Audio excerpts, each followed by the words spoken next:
नमस्कार दोस्तों, आप लोग कैसे हैं। आई होप अच्छे होंगे। दोस्तों आज मैं जो आप लोग को कहानी सुनाने जा रहा हूँ, ऐसी कहानी ना आप लोगों ने पहले कभी सुनी होगी ना ही देखी होगी।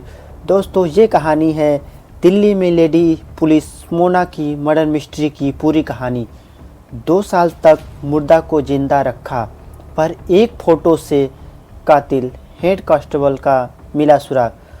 तो दोस्तों आइए इस कहानी को पूरे विस्तार से सुनते हैं। तो दोस्तों इससे पहले यदि आप हमारे चैनल पर नए आए हैं तो चैनल को लाइक एंड सब्सक्राइब कीजिएगा। दोस्तों आइए कहानी जानते हैं पूरी विस्तार से।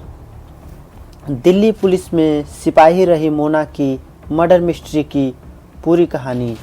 हेड कांस्टेबल ने क्यों की हत्या, मोना क्यों बनना चाहती थी आईपीएस। दिल्ली में एक महिला सिपाही मोना की मर्डर मिस्ट्री। कातिल खुद दिल्ली पुलिस का हेड कांस्टेबल सुरेंद्र राणा निकला। कत्ल के बाद बनाई ऐसी कहानी की जांच करने वाली पुलिस खुद ही उसमें उलझ गई। आखिर क्यों एक पुलिस वाले ने महिला पुलिस का कत्ल किया। पुलिस वाले ने महिला पुलिस का कत्ल किया। एक पुलिस वाला 2 साल तक एक मुर्दा को जिंदा बनाने के लिए गजब कहानी बनाता था। वो महिला सिपाही मर चुकी थी, लेकिन उसकी आवाज़ में ऑडियो कहानी अब भी उसके घर वालों को पहुंचाई जाती थी। वह मर चुकी थी, लेकिन फिर भी उसे कोरोना की वैक्सीन भी लगाई गई।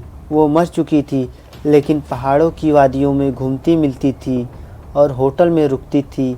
आखिर ये सब कैसे होता था, इसके पीछे आखिर कौन सी रियल कहानी बताई जा रही थी।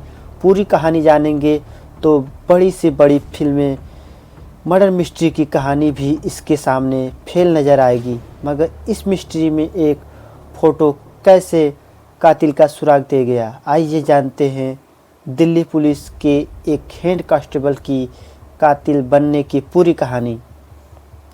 वो मुर्दा लेडीज़ पुलिस को 2 साल तक जिंदा रखा। अमूमन जब किसी का कत्ल होता है तो कातिल को पकड़ने की जिम्मेदारी पुलिस की ही होती है, लेकिन जब एक पुलिस वाला ही कत्ल कर दे तो फिर उसे कौन पकड़े।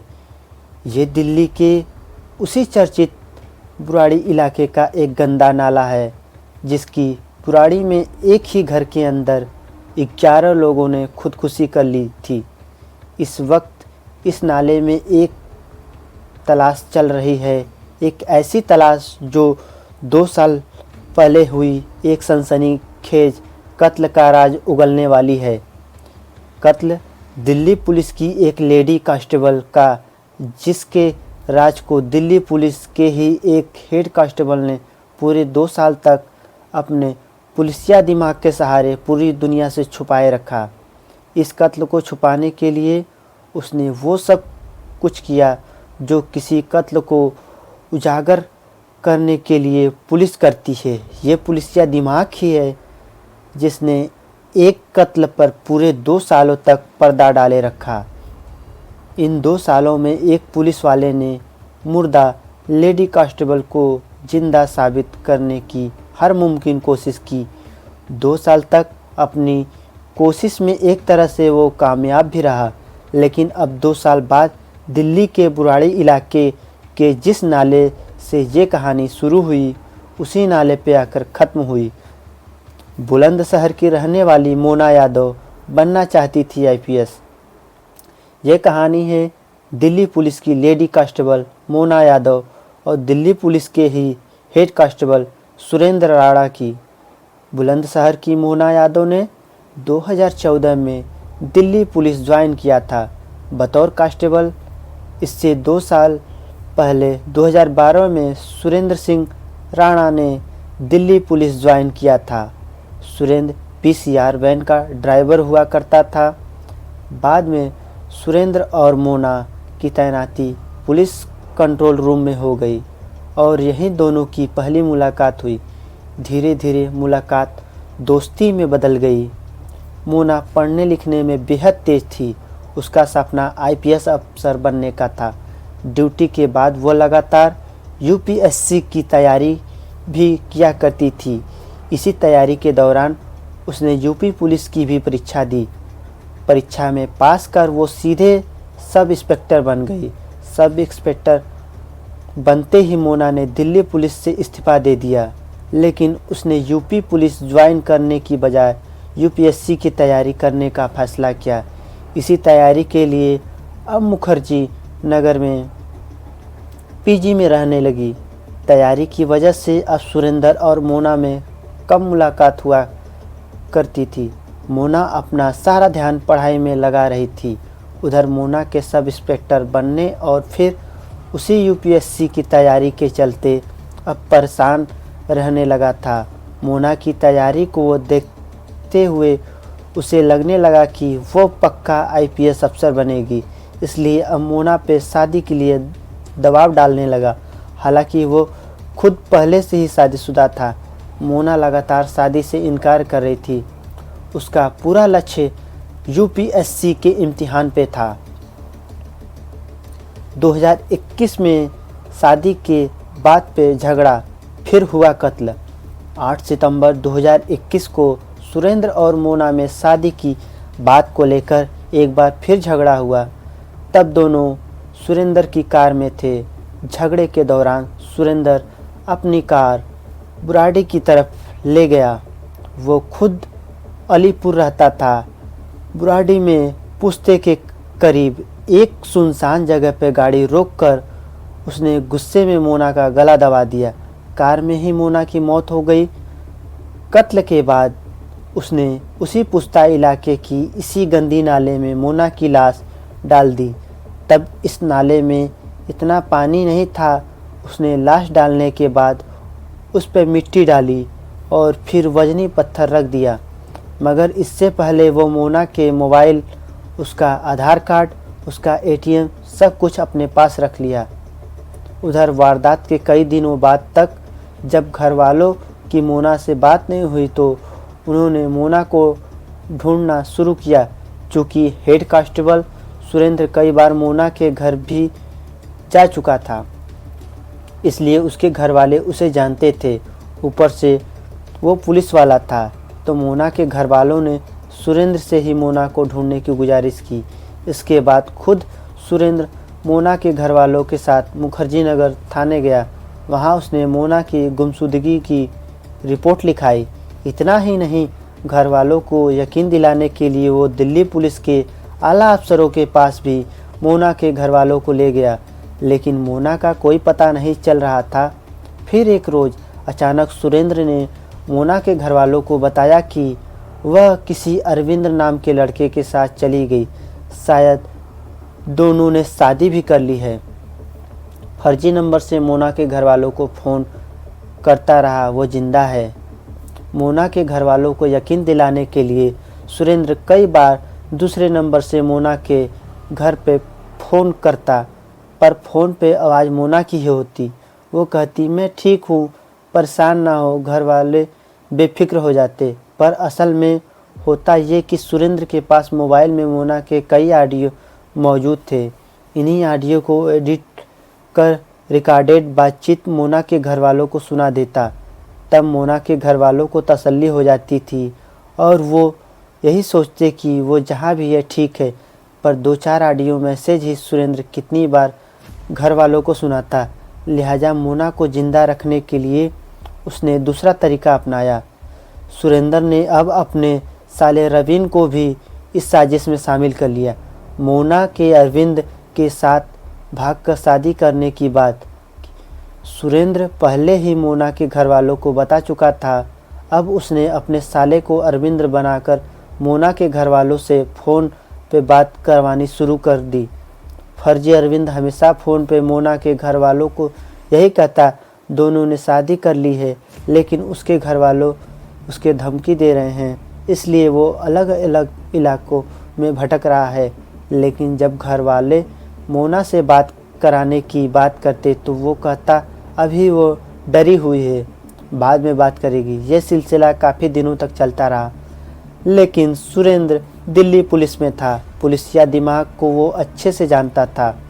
उसे लगा कि इस फर्जी अरविंद वाली कहानी से भी बहुत दिनों तक मोना के घर वालों को बेवकूफ़ नहीं बनाया जा सकता। 2021-22 में देश कोरोना से जूझ रहा था। लोगों ने एक दूसरे से दूरी बनाई रखी थी। इस दूरी का फ़ायदा भी सुरेंद्र ने उठाया। मोना के जिंदा होने का यकीन दिलाने के लिए सुरेंद्र ने अब एक नया पैंतरा अपनाया। मोना के आधार कार्ड पे किसी और लड़की को ले जाकर उसने कोरोना का वैक्सीन लगवा दिया। इस वैक्सीन के सर्टिफिकेट को भी उसने मोना के घर भिजवा दिया। सर्टिफिकेट पे साल और महीना दर्ज था। घर वालों को लगा कि चलो बेशक मोना गुम है लेकिन जिंदा है। लेकिन सुरेश का पुलिसिया दिमाग अब भी काम कर रहा था। उसे मालूम था कि हर थोड़े दिनों में मोना के जिंदा होने का सबूत घर वालों को देते रहना ज़रूरी है। इसके लिए भी उसने एक नया तरीका अपनाया। मोना का आधार कार्ड पहले से ही उसके पास था। 2021-22 में कोरोना का कहर जारी था। 2 गज की दूरी और मास्क जरूरी था। सुरेंद्र ने इस मास्क का भी फ़ायदा उठाया। उत्तराखंड, हरियाणा, पंजाब के कई होटलों में उसने अलग अलग कार्लगल को रुकने के लिए भेजा। होटल में एंट्री के लिए आईडी कार्ड के तौर पे ही जगह उन लड़कियों ने मोना का आधार कार्ड ही दिया। अलग अलग होटलों में मोना के नाम पे दूसरी लड़कियां को ठहराने के बाद सुरेंद्र खुद इस बात की जानकारी मोना के घर वालों को देता। वो बताता कि उसके मुखबिरों के पता चला कि मोना इस शहरों के होटलों में रुकती थी। फिर वो मोना के घर वालों को खुद भी उन होटलों में लेकर जाता। वहाँ रजिस्टर चेक करता, नाम और शिनाख्ती कार्ड चेक करता। घर वाले भी देखते कि आधार कार्ड का तो मोना का ही है, पर इस अफसोस के साथ लौट आते कि यहाँ पहुँचने में ज़रा सी देर हो गई, वरना मोना मिल जाती। लेकिन ऐसा करके सुरेंद्र अब भी लगातार मोना को जिंदा रखे हुए था। पुलिस कमिश्नर के आदेश पे दिल्ली क्राइम ब्रांच ने शुरू की जांच। मोना के गायब हुए 2 साल से ज़्यादा का वक्त गुजर चुका था। अब 2023 आ चुका था। आधा साल बीत चुका था और मोना को गायब हुए पूरे 2 साल हो चुका था। मोना के घर वाले, खासकर उसकी बहन को अब शक होने लगा। उसे लगा कि अगर उसने अपनी मर्जी से भागकर शादी भी कर ली तो अब तो 2 साल हो गए, सब कुछ सेटल हो गया होगा, फिर वो क्यों सामने नहीं आ रही। बहन को लगा कि कुछ ना कुछ गड़बड़ है।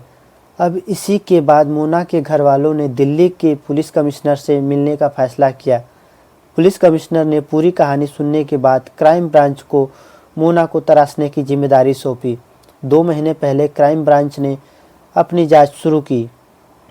लेडी पुलिस मोना के मर्डर का एक फ़ोटो ने ऐसे खोला राज। क्राइम ब्रांच ने सबसे पहले मोना के घर वालों से ही पूछताछ की। तब पता चला कि मोना की गुमशुदगी के बाद कई बार अलग अलग नंबरों से अरविंद नाम के एक शख्स का फ़ोन आता था और वो ये बताता कि उसने मोना से शादी कर ली है और दोनों ठीक हैं। मोना ने उन नंबरों को खंगालने का फैसला किया। जांच के दौरान पता चला कि जिस नंबरों से कॉल किए गए थे वो सभी सिम फर्जी आईडी कार्ड पर ली गई है। ऐसी ही एक फर्जी आईडी वाले सिम कार्ड के फार्म पर एक तस्वीर चिपकी थी। इस फार्म पे नाम तो किसी और का था लेकिन फ़ोटो राजपाल नाम के एक शख्स की चिपकी थी।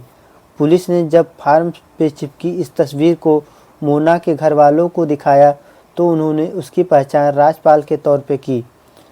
मोना के घर वालों ने बताया कि राजपाल 1-2 बार हवलदार सुरेंद्र राणा के साले रवीन के साथ उनके घर आया था। वो रवीन का दोस्त है। ये पता चलते ही पुलिस ने सबसे पहले राजपाल को दबोचा, फिर राजपाल के बाद सुरेंद्र के साले रवीन को। अब इन दोनों से पूछताछ हुई तो थोड़ी ही देर में दोनों टूट गए। दोनों ने कहा कि उनकी कोई गलती नहीं है, उन्होंने कोई कत्ल नहीं किया, ये सब कुछ सुरेंद्र ने किया। पहली बार इन दोनों ने ही बता दिया कि जिस मोना को वो 2 साल से खुद सुरेंद्र और दिल्ली पुलिस ढूंढ रही है, वो तो 2 साल पहले ही मर चुकी। उसका कत्ल किसी और ने नहीं बल्कि खुद सुरेंद्र ने किया। इन दोनों ने खुलासे के बाद अब दिल्ली पुलिस अपने ही महकमे के हेड कांस्टेबल यानी हवलदार सुरेंद्र राणा को गिरफ्तार करती है। सुरेंद्र का साला और उसके साले का दोस्त राजपाल पहले ही कहानी उगल चुके थे। अब सुरेंद्र की बारी थी। सुरेंद्र सबसे पहले दिल्ली पुलिस को अपने साथ बुराड़ी के पुस्ता इलाके में मौजूद इस नाले के करीब ले जाता है। पुलिस वाले अपने साथ कुछ सफाई कर्मी भी लेके आए थे। अब नाले में तलाश शुरू हुई तो थोड़ी ही देर में मशक्कत के बाद अचानक नाले की गहराई से एक वजनी पत्थर के नीचे दबा एक कंकाल बाहर निकलता है। कंकाल ठीक उसी जगह बाहर निकलता है जिस जगह पे सुरेंद्र ने इशारा किया था। कंकाल को अस्पताल भेज दिया जाता है। इसके बाद मोना के घर वालों ने डीएनए सैंपल लिए जाते हैं। अब नाले से बरामद कंकाल और मोना के घर वाले के डीएनए सैंपल की जांच होनी है और ये जांच से ये साफ कर देगी कि नाले से बरामद कंकाल मोना का ही है। 8 सितंबर 2021 को सुरेंद्र ने मोना का कत्ल किया था और